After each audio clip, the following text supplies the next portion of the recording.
Voici les infos du jour. On se retrouve tout à l'heure. Bonjour. Et si nous allions faire un petit tour au Sénat? Oui, l'EHPAD national de nos hommes politiques. Je dis hommes politiques parce qu'il n'y a que 36,2% des femmes qui sont sénatrices. La moyenne d'âge de cette assemblée est de 60 ans, sachant que la plus jeune, et oui, c'est une femme, a 29 ans et 3 mois, et que le doyen approche des 85 ans. La majeure partie d'entre eux hibernent tranquillement sur ces bancs qui ont accueilli Victor Hugo, Georges Clemenceau, René Coty et François Mitterrand. Mon Dieu, gageons que ces illustres hommes politiques doivent se retourner dans leur tombe.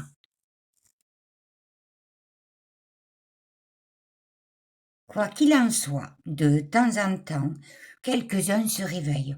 Hop, hop, hop, hop, pas dans l'hémicycle, mais le plus souvent dans l'intimité de leur bureau. Les bas instincts de l'homme ressurgissent. Ça donne de vrais scénarios pour les films porno.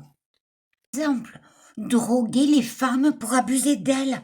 Oh là là! Et tout récemment, un passage à l'acte filmé par la pauvre femme victime de cette partie de jambes en l'air à l'insu de son plein gré. Question. Y aurait-il du Viagra dans les repas servis au Sénat? Un don de Pfizer, sans doute.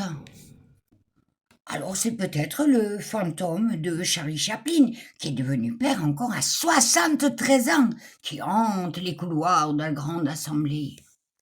Pas de réponse, mais une chose est sûre, les vieux couteaux ont un retour de manivelle.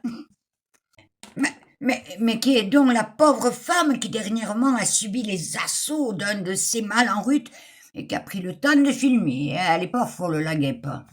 Assistante médicale? Quoi? Assistante médicale? Wow! Alors elle est peut-être mise là par Pfizer pour écouler la fameuse pilule bleue. Ouah! Ben tout s'explique. Cette femme est une carriériste, prête à tout pour donner un élan à sa carrière.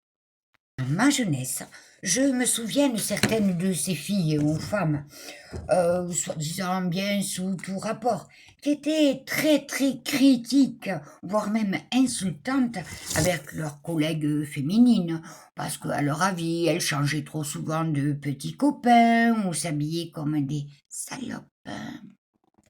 Entre elles, ces filles parfaites n'hésitaient pas à prêter leur cul à tous les chefs dans l'espoir d'une promotion.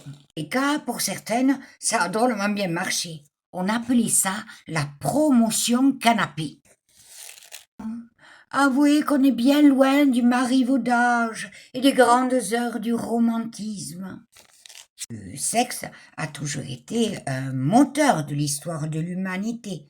On se souvient, par exemple, de Mata Hari, qui usait de ses charmes en espionnant au profit de l'Allemagne pendant la Première Guerre mondiale.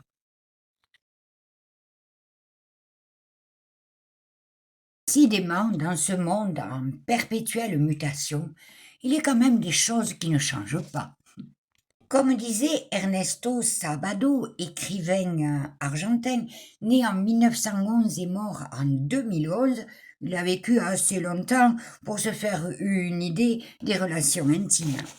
Donc, ce brave homme disait, je cite, « Le sexe est une des formes primaires du pouvoir. » Eh oui, on l'a enfin l'égalité homme-femme, même si on l'aurait souhaité dans un autre domaine.